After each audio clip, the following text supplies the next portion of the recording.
ఉన్నాను. ఇప్పటికీ పొందుతున్నటువంటి సంతోషం, నేను 18 సంవత్సరాలు లెక్చర్ ఫీల్డ్లో ఉంటే సంతృప్తిగానే ఉన్నా. మంచి ఫీల్డ్ అది. కాకపోతే దానికంటే గొప్పదైనటువంటి అనుభూతి ప్రకృతి వ్యవసాయంలో పొందాను నేను. అప్పుడప్పుడే సంతోషాన్ని పొందుతుంటే తీసుకెళ్ళిపోతున్నాడు. నాకు తెలుస్తోంది ప్రాణం పోతోంది, ఎలా పోతుంది, ఇంకా వెళ్ళిపోతుందేమో అని ఇంట్లో వాళ్ళకి చెప్పాను. ఎవరెవరికి ఫోన్లు చేసి వాళ్ళు గొంతు వినాలనో విన్నా నేను. నాకు అర్థమవుతుంది భగవంతుడు ఏ చిన్న అవకాశం ఇచ్చినా నేను ప్రకృతికి సేవ చేస్తూ బతికిపోతాను అని చెప్పి మొక్కున్నా. ఏదో దేవుడు నా మొర ఆలకించాడేమో, నన్ను బతికించాడు. ఇంకా ఉద్యోగం మానేశాను, ప్రకృతి వ్యవసాయంలోనే ఉంటున్నా, విత్తనం కోసం పనిచేస్తున్నా. నా జ్ఞానం మిగిలినటువంటి రైతుకు ఉపయోగపడుతుందంటే ఇలాంటి కార్యక్రమాలకు వచ్చి జ్ఞానాన్ని పంచుతున్నాను. ఇది జ్ఞానం అని చెప్పి అనను, కానీ నా యొక్క అనుభవం లేదా నా యొక్క అనుభూతి ఒక్కరిని మార్చినా చాలు అని చెప్పి.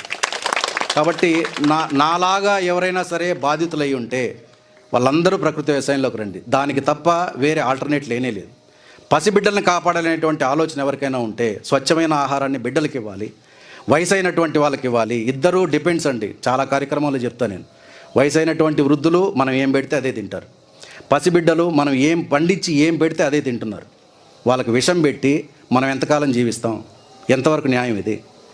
కాబట్టి అన్నిటినీ కోల్పోతున్నాం. అన్నీ ఈ రసాయనాల వల్ల చనిపోతున్నాయి. కనీసం కొంతైనా, నేను ఇందాక చెప్పాను, గురుతర బాధ్యత రైతుది. ఒక రైతు మాత్రమే వ్యవస్థను మార్చగలడు. ఒక రైతు మాత్రమే దేశం యొక్క దిశానిర్దేశాన్ని చేయగలడు. కాబట్టి మనం కోల్పోయినటువంటి సంపద ఏంటంటే విలువైనటువంటి విత్తనం. విత్తనం చాలా విలువైంది. ఒక సీడ్ రివైవలిస్ట్ చెప్పాడు, seed is the future of the nation. ఒక దేశం యొక్క భవిష్యత్తును విత్తనం నిర్ణయిస్తుంది అని చెప్పని అన్నాడు. విత్తనం మీద పనిచేసే వాళ్ళు చాలా గొప్ప వాళ్ళు ఉన్నారు. వాళ్ళు చెప్తుంటే ఉద్వేగం అట్లే కలుగుతుంది. నిజమే కదా, విత్తనం పోగొట్టుకున్న తర్వాతే కదా. ఇప్పుడు మీరు చూడండి, పంట అంతా అయిపోతుంది, మళ్ళీ విత్తనాల కోసం కంపెనీల వాళ్ళ దగ్గర వాళ్ళు ఎంత రేట్ చెప్తే అంత కొనుక్కొని రావాలి. ఎరువులు, పురుగు మందులు వాళ్ళు ఎంత రేట్ చెప్తే అంతే కొనుక్కు రావాలి.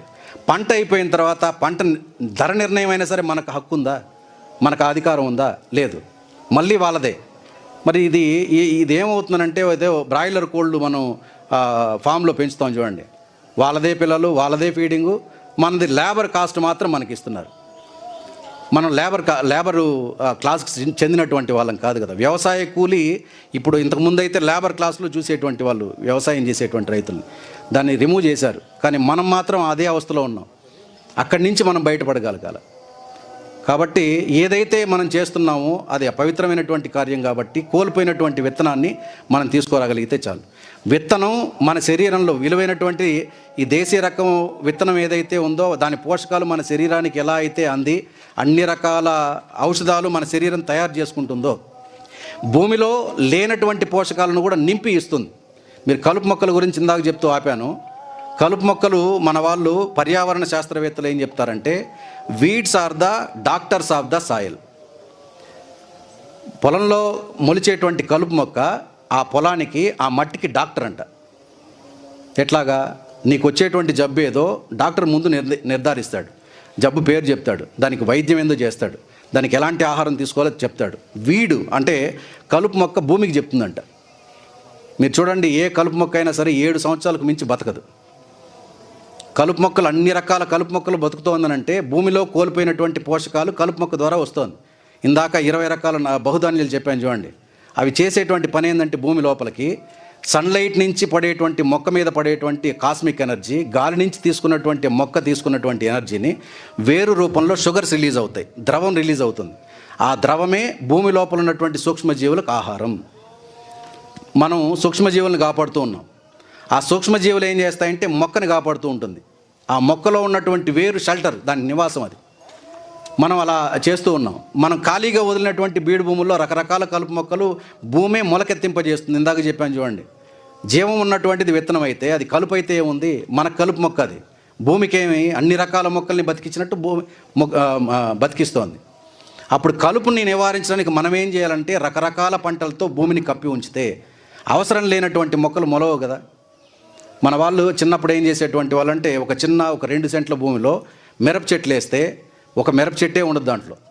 చిన్న ఎర్రగడ్డలు నాటేటువంటి వాళ్ళు, కాలువలకి బెండ చెట్లు నాటేటువంటి వాళ్ళు, ఒక 4 చెట్లు మన టమాటా చెట్లు నాటేటువంటి వాళ్ళు, ధనియాలు నాటేటువంటి వాళ్ళు, ఒక్కసారి కలుపు తీయడం కోసం మాత్రం కొద్ది గ్యాప్ ఇచ్చేటువంటి వాళ్ళు. ఆ కలుపు తీయడానికి కూడా ఒక సైన్స్ ఉంది. మొక్కలకి గాలి అందాలి కాబట్టి మట్టిని లూజ్ చేయడం అనేటువంటిది ఒక వ్యవస్థ ఉండేటువంటిది. నెల తర్వాత ఏం చేసేటువంటి వాళ్ళు ఈ కలుపు తీయడానికి ముందు రోజే ముల్లంగి, క్యారెట్, అలాగే బీట్రూట్, మీరు అన్నట్టు ధనియాలు ఇవన్నీ చల్లేసి కలుపు దవ్వేసేటువంటి వాళ్ళు. మళ్ళీ నీళ్ళు ఇస్తే అవన్నీ మొలకొస్తాయి. కలుపు రావడానికంటే ముందే ఇవి ఫాస్ట్గా వస్తూ ఉంటాయి. ఈ వ్యవస్థని ముందు వాళ్ళు చేశారు కదా, అప్పుడు కలుపు సమస్య కాదు కదా. మనం ఖాళీగా ఉంచితేనే కలుపు వస్తుంది. కలుపు మొక్కకి తేమ, అలాగే సన్లైట్, సూర్యకిరణాలు భూమి మీద పడితే దానికి తేమ తోడైతే ఎక్కడ లేని విత్తనాలన్నీ మొలకెత్తాయి. భూమికి మొలకెత్తించే గుణం ఉంది, మొలకెత్తింపజేస్తుంది. అప్పుడు ఆ గ్యాప్ మొత్తం కూడా మనకు కావాల్సినటువంటి పంట విత్తనాలతో కప్పి ఉంచితే కలుపు అనేటువంటిది సమస్య కాదు కదా. కాబట్టి ఈ మోనోక్రాపింగ్ సిస్టమ్ ఏదైతే ఉందో రసాయన వ్యవసాయాలు వచ్చిన తర్వాత, ఆ రసాయన వ్యవసాయంలో కూడా మోనోక్రాపింగ్ ఎందుకు ఎంకరేజ్ చేశారంటే మీరు బాగా ఆలోచించండి. ఒక రకం మందు కొడితే కొన్ని రకాల మొక్కలకే పనికి వస్తాయి. మీరు అన్ని రకాలు ఇందులో వేసేస్తే ఎన్ని రకాల మందులు కొడతారు మీరు? దాంట్లో టమాటోలో లేకపోతే మిర్చినో వేశారనంటే ఈ మందులు దాని మీద పడితే పంట నష్టం అవుతుందని అంటాడు. అంటే బాగా ఆలోచిస్తే వాళ్ళ మందుల్ని అమ్ముకోవడం కోసం మనకు మోనోక్రాపింగ్ అలవాటు చేశారు. మనకి ఇంటికి కావాల్సినటువంటి అన్ని రకాల మొక్కలు మన పొలంలో పండించుకునేటువంటి వాళ్ళం, పురుగులు అక్కడ ఉండేటువంటివి, మనం పంట మొత్తాన్ని తీసుకునేటువంటి వాళ్ళం. ఇలా కాకుండా కేవలం పురుగు మందులు అలాగే ఈ కలుపు మందులు అలవాటు చేయడం కోసం మోనోక్రాపింగ్ అలవాటు చేశారు. మనకు ఆ విషయం తెలియదు, చదువుకున్న వాళ్ళు కదా, సైంటిస్టులు కదా అని చెప్పి వాళ్ళు చెప్పినటువంటి నిర్ణయాన్ని ప్రకారం మనం చెప్తూ వింటూ వచ్చాం. ఇప్పుడు వాళ్ళు సైలెంట్ అయ్యారు, మనం నష్టపోతూ ఉన్నాం. కాబట్టి దయచేసి ఈ విధానాలు ఏవైతే ఉన్నాయో రసాయన వ్యవసాయ విధానాలు ఇవన్నీ వదిలిపెట్టేసి మళ్ళీ ప్రకృతి వ్యవసాయానికి వస్తే మా పొలంలో 2 బోర్లు ఉన్నాయి. ఒక బోరు 350 అడుగుల్లోనే నీళ్ళుంది. మాకు కనీసం 150-200 అడుగుల దూరంలో మా బంధువులది ఇంకొక బోరు ఉంది. 900 అడుగుల లోతులు నీళ్ళున్నాయి. అది కాస్త ఇంకో 10 అడుగుల లోతులోకి వెళ్తే బోర్లో నీళ్ళు అందవు. మాది 360 అడుగులే బోరు ఉండేది, ఇప్పుడు 40 అడుగుల్లోనే నీళ్ళుంది. ఇది ఎట్లా సాధ్యం అని అంటే, నేను ఇచ్చేటువంటి జీవామృతం, నేను ఇచ్చేటువంటి గోమయం, గోపంచతం, ఈ పంచగవ్య ఇవన్నీ స్ప్రే చేయడం వల్ల అది అందులో ఉన్నటువంటి బ్యాక్టీరియా భూమిలోకి వెళ్ళడం, భూమి లోపల ఎక్కడో 10 అడుగుల లోతుల వరకు ఉంటుందంట, లోతు వరకు వెళ్తుందంట వానపాములు. ఆ వానపాములు రంధ్రాలు చేయడం వల్ల వర్షం పడుతుంది కదా, వర్షం పడినటువంటి నీళ్ళు నిల్వ ఉండదు, మా పొలంలో ఇంకిపోతుంది. వెళ్ళి ఆ పొరల్లో అంతా వెళ్ళి ఏమవుతుందనంటే బోర్ రీఛార్జ్ అవుతుంది. మట్టి లోపల ఉన్నటువంటి సూక్ష్మజీవులు సజీవంగా ఉన్నప్పుడు భూగర్భ జలాలు పెరుగుతున్నాయి. ఇది నేను చాలా చిన్న రైతుని, మీరు ఇక్కడ నేనేదో ఉపన్యాసం ఇస్తుంటే మీరు గొప్పగా ఊహించుకోవద్దండి. చాలా చిన్న రైతుని. మా పొలం మొత్తం కూడా మామూలు పొలాల్లాగానే ఉంటాయి, అద్భుతంగా ఏమి ఉండదు. ఎక్కడ చూసినా కలుపు మొక్కలు ఉంటాయి. ఆ కలుపు తీసేసి మళ్ళీ అక్కడే మల్చింగ్ వేస్తూ ఉంటాం. ఆ విధానాలు తెలుసు కాబట్టి కొన్ని కార్యక్రమాలకు అటెండ్ అవ్వడం, దానికి సంబంధించేటువంటి ఇన్ఫర్మేషన్ తీసుకోవడం, కొన్ని ఆదర్శ రైతుల